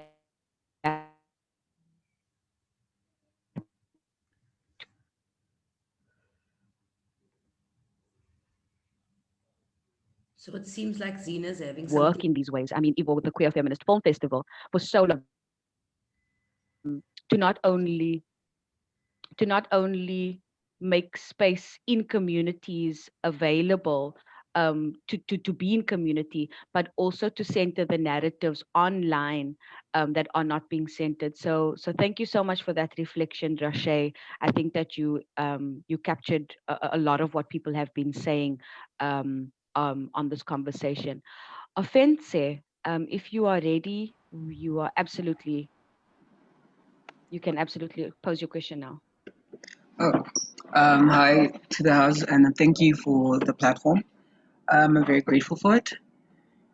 I think the house has said most about safe spaces and so forth. However, I have been mostly covered. However, that said, we also have to pay homage and attention to the young queer child in a rural area. I think that is also it's very an essential point in this dialogue, and I also appreciate the Queer Film Festival for having such a pedestal to actually have these amazing dialogues. That said, we have been deprioritized, and I think that is quite obvious as most of our trans people are unable to get the right equipment and resources to actually have their change. And that has somehow been considered non-essential, because one of my friends has actually went to the hospital, and rather, even though she was continuously the nurse disregarded her gender identity. However, even it's in touch with yesterday's topic, that we also need a gender affirming policy in these particular health organizations and places, and especially with people who work frontline with queer people, with trans people, with gay people. There need be policies implemented so that we affirm our people. They feel confident and safe in these particular open spaces. And through the COVID-19, our non-binary individuals have experienced, and that's quite obvious, some gender dysphoria, where they experience bodily changes during their puberty stages, and they can't seek avenues to that enable for them to be rightfully affirmed. And that could be a traumatic experience, because our queer people, our non-binary people in the community have always sought validation within themselves first before they go outwards. Now, have a non-binary folk go to a clinic. How are they going to negate or rather transfer a message of help, whereby the nurse does not understand how to refer to them? The nurse does not understand how to actually engage with non-binary people, non-binary folks. I think that's my take. However, I've been covered mostly. Thank you. Thank you so much, Offense, for raising that and voicing that experience. I think that one thing I have to say is, at this moment, particularly for you, Offense, and others on this platform, is that the next session online would feature a nurse that works for the Department of Health, particularly servicing and serving queer people within communities. So I think that your voice and the perspective and the stories that are being raised here should absolutely also be raised in that space, especially speaking to someone who is directly involved in that service delivery. I also just want to highlight here that the work around that, often say what you are raising in terms of health and in terms of how doctors, how Home Affairs officials, how other stakeholders or officials within that space respond to queer people and gender non-binary persons in that space is a long and difficult road, especially to influence on a policy legislation level. I did previously mention that, for example, Gender Dynamics has currently or recently come out with a paper on legal gender recognition, that really points to stakeholders like Home Affairs around the Marriages Act, as well as healthcare professionals around centering the opinion of doctors over the self-determined or self-identification of queer persons.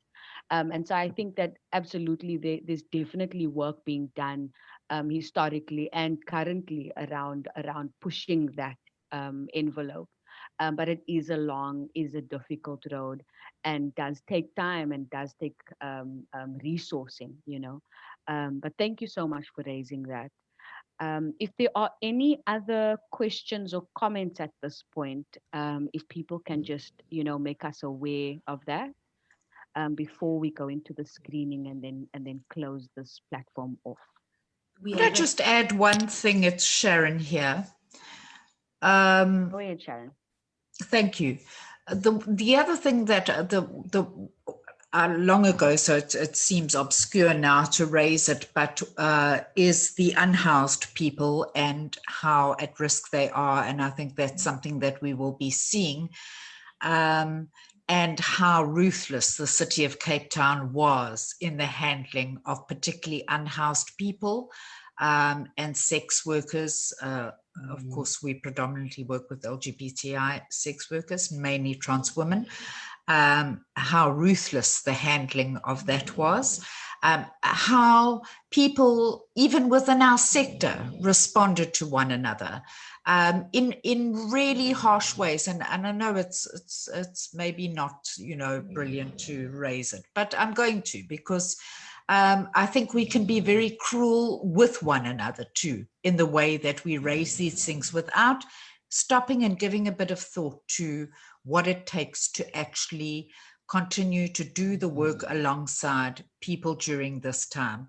But another thing I want to raise, and the last thing I want to raise, is non-traditional partners. And you've just mentioned the fact that a nurse will be coming on to the next session. And she's a nurse who we had a great working relationship with before, but we've been able to strengthen relationships with what may be seen as non-traditional partners, completely outside of the sector, within, for example, the Department of Health, where if we've had, and all the cases have mainly been unhoused people that are not being seen at clinics, that are desperately ill, that need to get in, that it took a call and that these people would respond so immediately.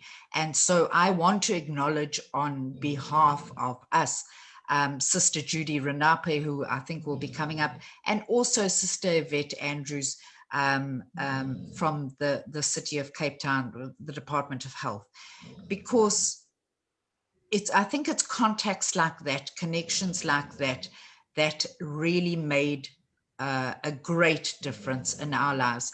It was also being able to work alongside partner organizations and some, let's be honest with ourselves and each other, some that don't have the best of working relationships at the best of times. And it's a whole lot of bullshit, and that's a whole conversation on its own.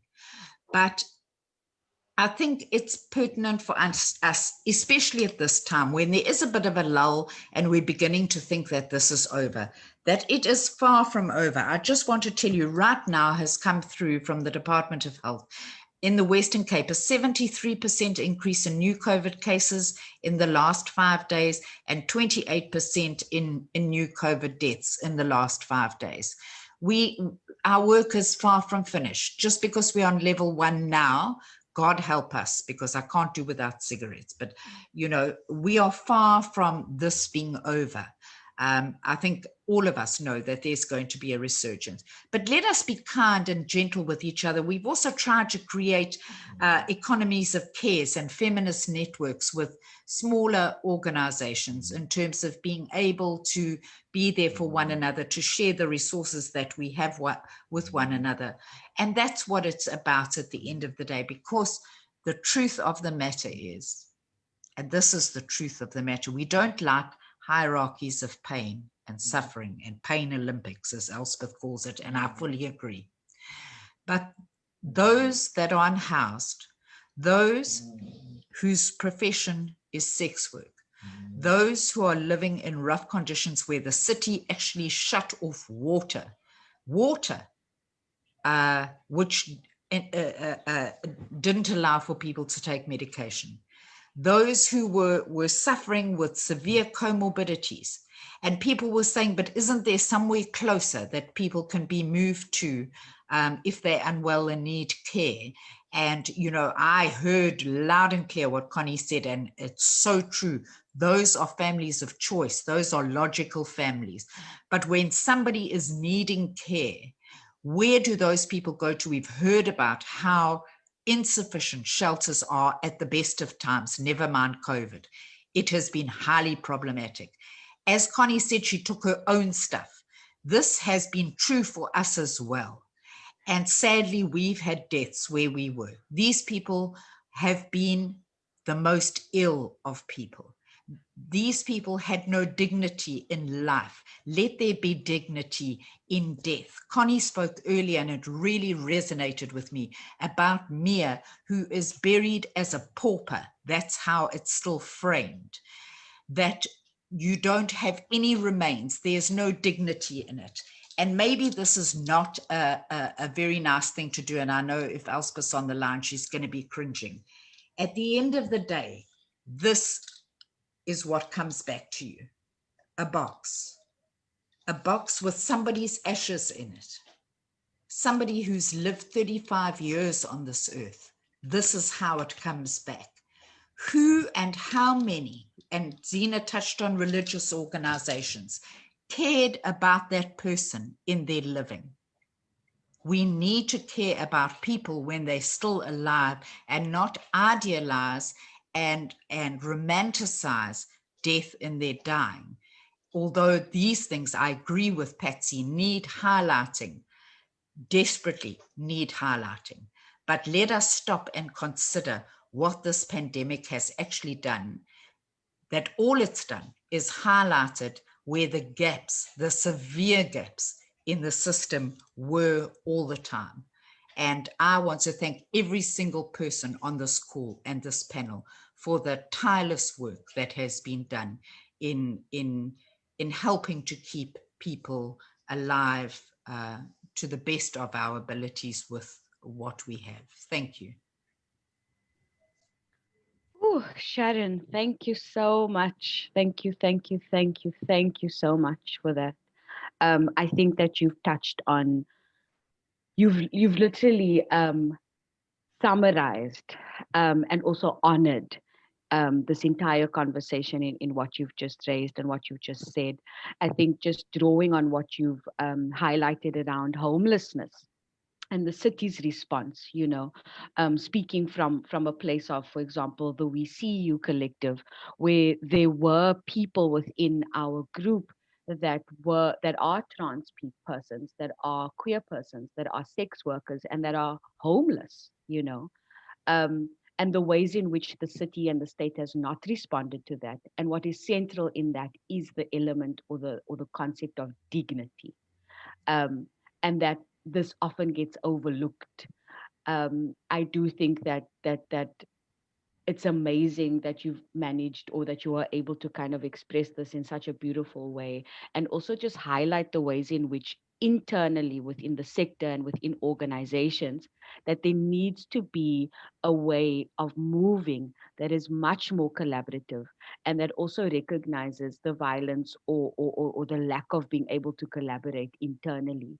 And I think that that's been raised across the platform this morning, particularly with Patsy, particularly from Roche, and yourself and others. And so without carrying on for too much longer, I want to thank each and every one of you on this call. I want to acknowledge and honor the organizations that are on this call and that haven't been able to join us. Gender Dynamics Triangle Project, Out, um, whoever I am forgetting in this moment, I do apologize and I do call for being gentle. But honestly, thank you so much for being part of the space. For Emma, Robin, Roxy, Jennifer, Netta, and the list goes on, you know, we shall continue to say their names and we shall continue to move forward and push forward tirelessly in being able to honor and remember these people. Rise and rest in power, yes. Thank you so much for everybody. Layla, if there aren't any more questions or comments, if we are able to kind of move straight into the screening, if there's no objections from everyone else in the space. Thank you so much.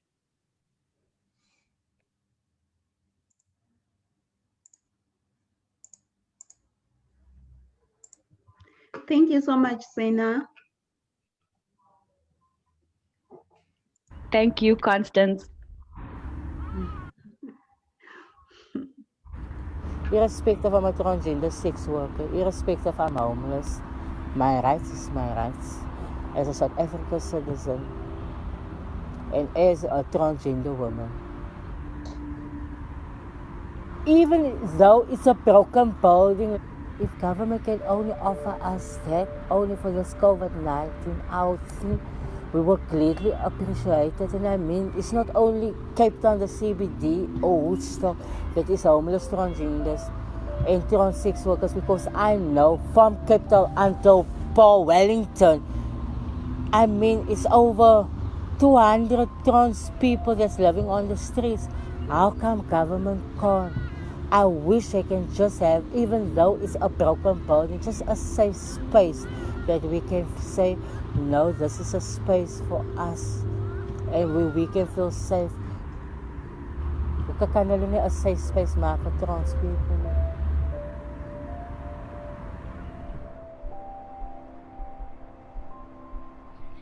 Living Grahamstown, the place that I was born and bred, because I was black and trans and Xhosa and African, so they think that being trans, it's a Western disease. It's actually African. I'm black and trans and proud, and I didn't let anybody to take that special energy away from me, because I knew that I was proud, and the fact that my family is a people of tradition, so they rejected me because they must, the people of tradition, that I are supposed to go to the bush just because I was Xhosa, so they thought that being trans, it's a Western disease, or it's a white people's disease. They thought that you're disracing us. What people are gonna say about are you, and you're also supposed to go to the bush and something like that. And yeah, of course, I felt like suicidal. I thought of suicidal thoughts and thinking to kill myself or something like that, thinking that I'm an outcast or something like that. I left Eastern Cape because of family rejection and community abuse. I've made my own life continue, and come across with prosecution to provide for myself, and I get into prosecution.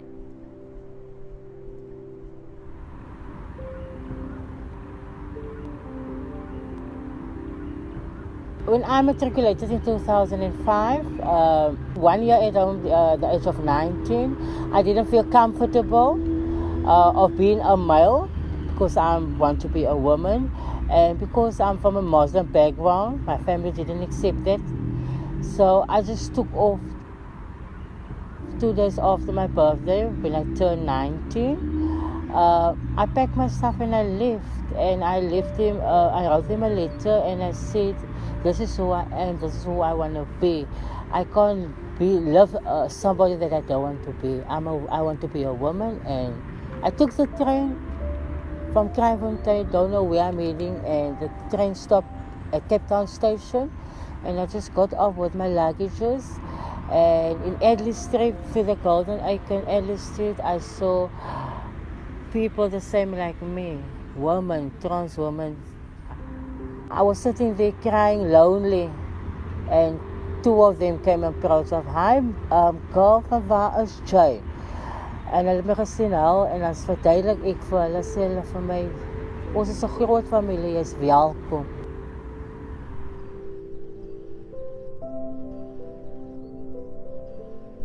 Ek is Celine, ek het groot geraak in Ceres. Het is 'n klein dorp, so 10 kilometers uit Ceres, Prins Alfred Hamlet, dis waar ek groot geraak het. So in 1999 het ek myself bevind dat ek verlief geraak het op 'n man.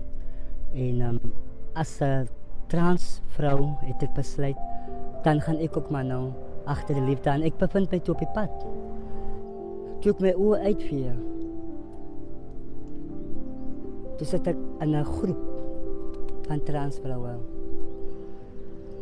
Here at the Strandfontein sports facility, where the city of Cape Town's homeless are being housed for the duration of the lockdown period.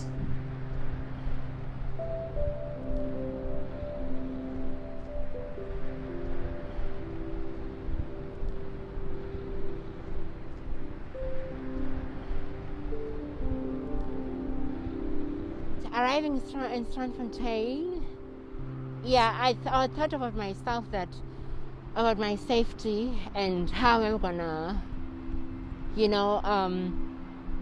manage to, to spend the whole night with these people on the same tent that I don't know. And I usually have my own space when I'm sleeping. I left Eastern Cape for about 10 years ago. I am still experiencing the same, they call it transphobia. And I experienced transphobia in Strandfontein. There was these guys that are actually on my case every day, like throwing remarks on me and stuff like that. The guy always throw remarks on me, and one day he actually attacked me and he beat me so bad. He actually, defeated me because he was actually a guy. So he actually beat me very, very badly. So the law enforcement came. The law enforcement didn't do anything. I felt lonely. I felt defeated. I felt shut down. I felt mute. The fact that I didn't have any say. What am I gonna say? Who's gonna say on my behalf? Because I'm just a transgender homeless sex work woman. I was so terrified. The way that I was so terrified, I couldn't even speak properly. He actually hurt me so badly, beating me like he was actually beating his peers. I felt mute, I felt discouraged, and I felt like hopeless. COVID-19 affected our homeless transgender sex workers community in a way that I don't understand, because business is poor, we can't go out on the streets.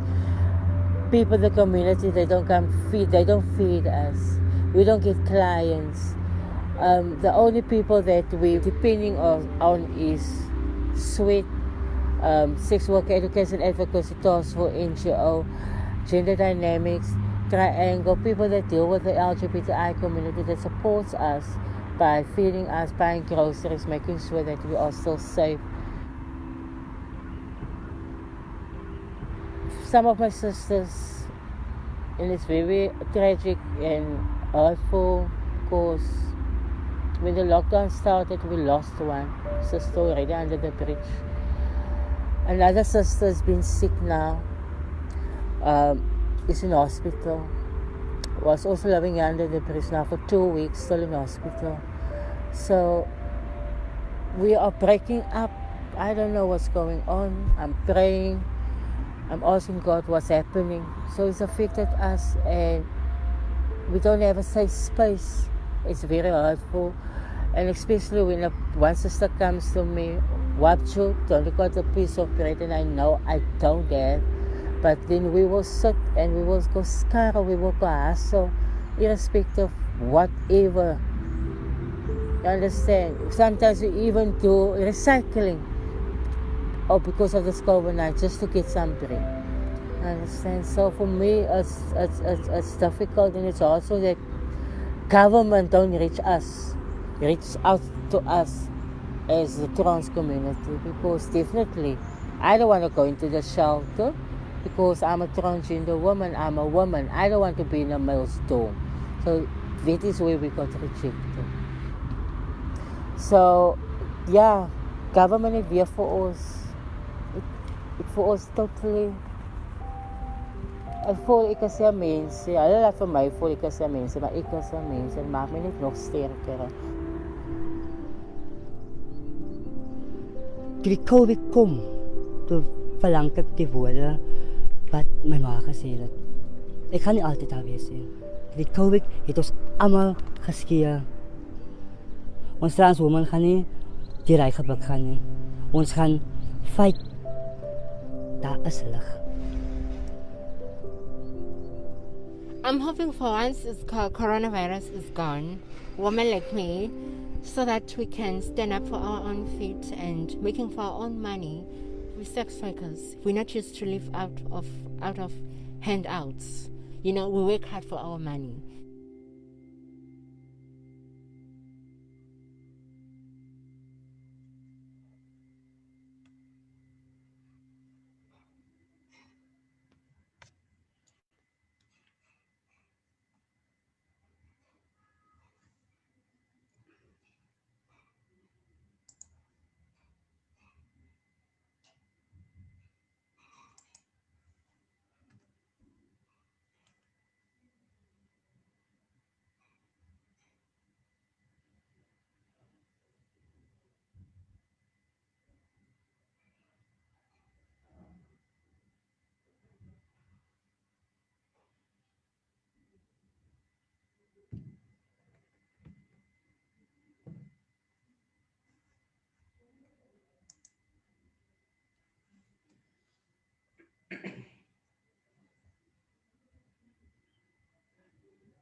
Hi, Jackie. With regards to your question about access to the film, we'll have to ask Carl Collison as well as GALA.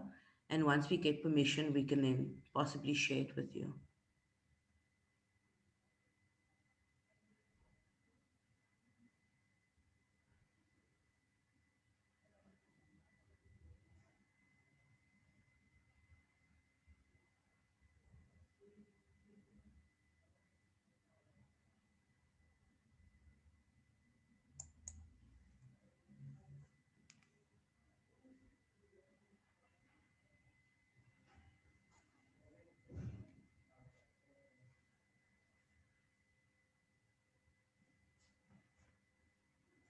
Thank you, everybody, for joining us. Have a good day.